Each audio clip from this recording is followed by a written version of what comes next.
Yesterday, two officers got attacked by a currently unknown individual. They have him in custody. They're just not saying his name. Um, these are New York State court officers. This was the New York City Criminal Court, and you're going to see a video of the attack. This guy didn't take a firearm in there. He took a knife. Now think about that. Everybody keeps talking, all these politicians keep talking about gun control, gun control. It's not about what weapon is used. It is about the mindset of the person that is attacking. This person didn't need a firearm. This is a criminal that has an extensive background in crime, multiple convictions, multiple arrests. This guy decides to go into the courthouse with not having a court date. He's not in there for court. He just goes in there and attacks these court officers. Now, watch this video. Now, I did a news thing, but it shows the video of the attack. So let's watch this. Also, hey, I'm trying to get to 500, trying to get my hours up and all that. So if you don't mind to help me out, hey, join up. It would be much appreciated. So here we go. Howdy, y'all. This is Paul, the Redneck Thinker. What we have here is a channel to communicate. I want you folks to be thinking by the time you leave my videos. Why? Because I'm tired of people talking via what other people tell them to think. So, watch my video and enjoy the chance to think for yourself. Those officers are doing this evening, Jay.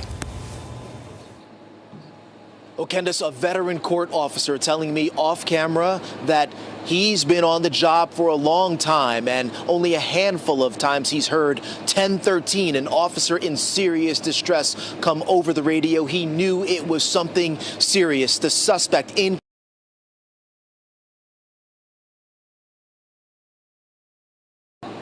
a split second and without warning, surveillance video obtained by Pix 11 News shows how a routine Monday morning encounter at the metal detectors in the Manhattan Criminal Court lobby turned into a life-threatening attack on court officers by a single suspect armed with a knife. Chaos as the officers are under attack before reinforcements run over to the scene moments later.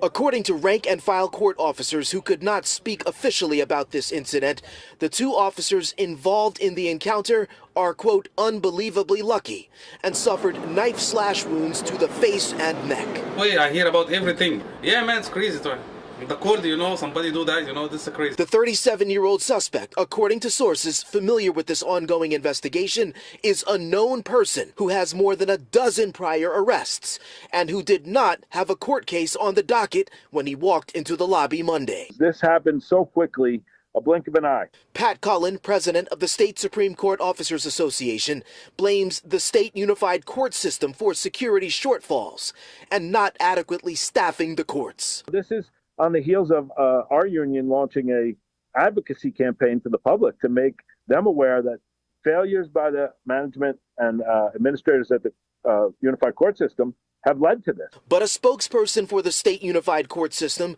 counters that uniformed supervisors are constantly reviewing and adjusting staffing levels when permissible under civil service laws and rules. Quote, over the last year and a half, the court system has graduated 4 court officer academy classes, totaling over 620 officers, with a 5th class of over 250 recruits scheduled to start at the end of this month.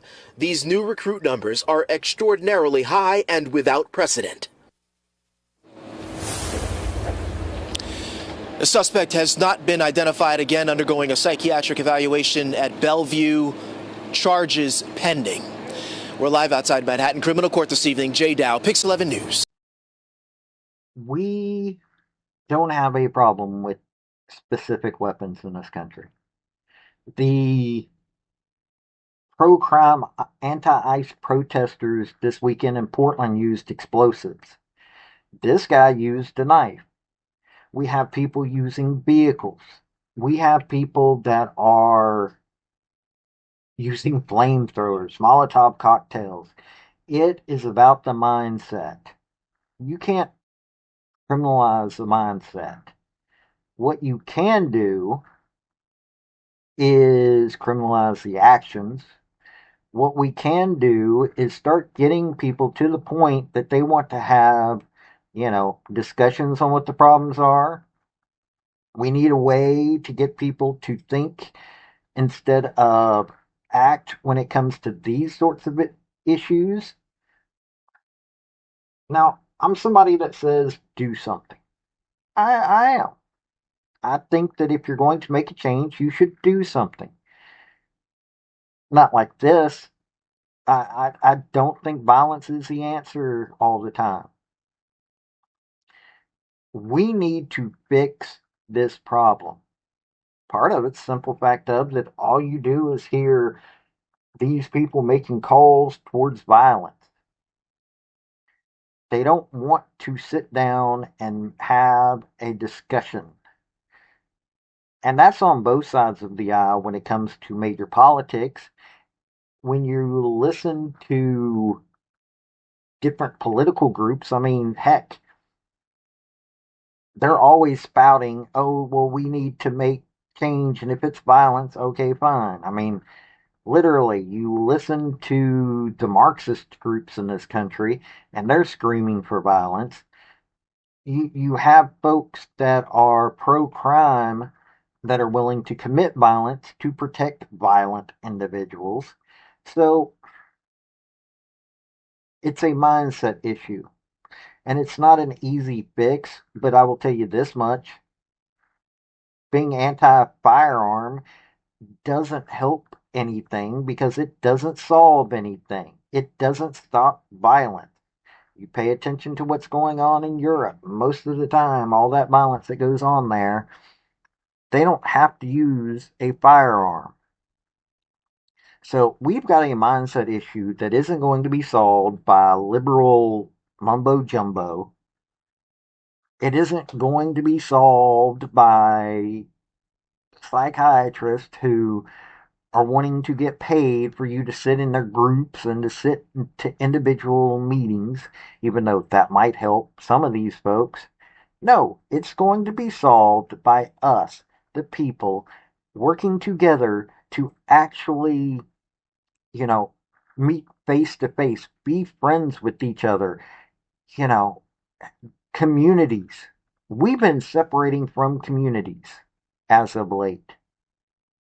And as you notice, we're getting more violent all over the world. Internet was supposed to connect us. Well, it has done the exact opposite in a lot of times.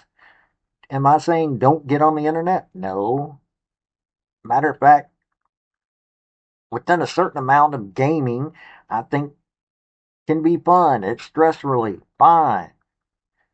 But what we need still is for folks to get out of their house, go walking around, interact, and actually want to discuss. Sit down, whether it's across from beers, wine, sweet tea, none of this unsweet tea. No. Ugh. Sorry. Um, Actually sit down and have a conversation with folks, even if you don't agree with them. That's why shows like Her Take and Joe Rogan, people are getting to sit down and have discussions.